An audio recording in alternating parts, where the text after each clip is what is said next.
You've said that dealers are often afraid to get into mobile because of the cost. Why do you think so many people see it as a bigger investment than it really is? I think it's just a misconception. I think people just think, well, it's $150,000 for a van and all the tools.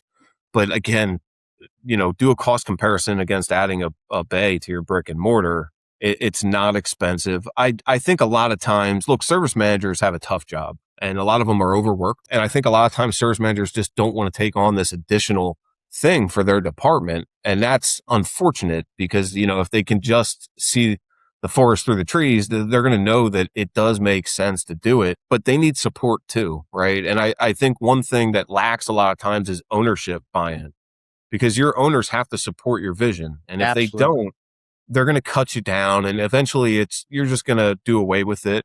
And, I can't tell you over the years how many vehicles I bought from other dealerships, from other Ford stores that just said, well, this isn't working. And we would buy the vehicles from them. But the Good fact for is you. they just didn't put the effort into it. And maybe it's a case of the service manager didn't have enough support. The owner didn't have, the buy-in with it, but everybody has to be on board. It has to be a focus because it's not easy. I mean, it's not to get off the ground. Everybody starts with one vehicle. So, I mean, you have to get the first one to start, but you do have to put time into it. You do have to write processes and structure the department. And then you have to hold the team accountable to what's expected each day. Yeah, you do. I remember many times in the middle of COVID, et cetera, and towards the end there, when Ed was he was still the fixed ops director at Bozard, and just watching that evolve and the struggles at the very beginning, it's just, you just don't know what you don't know until you walk through it. Yeah, there's going to be challenges and things. And if I remember correctly, they weren't really making money, but but they figured it out. Yeah. To your point, when you start, there's probably more bad days than there are good days, right? Sure. But you work through that and, that eventually that flips and you have more good days than you have bad days. And when you have bad days, you should sit down, talk about what went wrong. And again, you try to write a process to eliminate that friction and move forward. Yeah, the other day I was talking to somebody, this old thing popped up in my head, and when people focus on the prize, they're almost always willing to pay the price, but when they focus on the price, they almost never get the prize, and that's so true. This is, perfect for that kind of scenarios because they're looking at the cost and what they have to do, and they can't see what's at the end. Yeah. Yeah. Again, and like I said earlier, it's so easy to make something not work. So if you truly don't want it to work, it's not going to work. Right. So you do have to put the So, effort I mean, into it. right? Yeah, it's true. And Yeah. it's the So truth. if a dealer came to you today, Nolan, and said, "Hey, we're thinking about mobile service. Where do we start?" What would your advice be? My advice would be to start small, right? Get one van, right? Put an objective in place that makes sense for you. And typically every dealer is going to be different, but you have to decide what you need to make back on that, what the van's costing you, what your techs are costing you, and then start small. Go to local used car dealers and other dealers and do the recalls that are on the lot, right? It's such an easy way to enter because it's no charge, right? And we're Yeah. doing a service for those dealerships. So I think that's the easiest way to get into it is completing recalls for used car lots and other franchises. And then once you do that, you want to, I think a lot of times nobody in sales supports the mobile initiative, right? So I believe in having, prepaid mobile subscriptions that are offered to customers, I love when it. they're buying a car.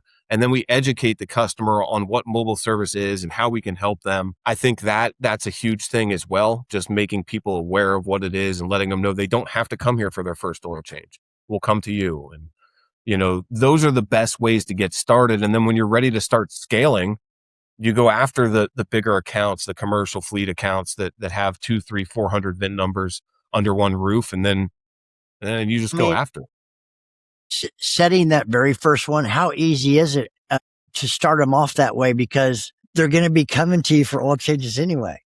At least Yeah. they And have an option. I mean, why? Let them know about it right up front. Yeah. right. And the other huge opportunity that I think gets often overlooked is special order parts, right? Because how many special order parts are on dealers' shelves that we're waiting for customers to come back in and have installed? Well, just go to them, right? Fill one of your mobile vans with special order parts, go hit What the road, a take care of every novel customer you buy. idea. Because they are, right? Just go to the customer.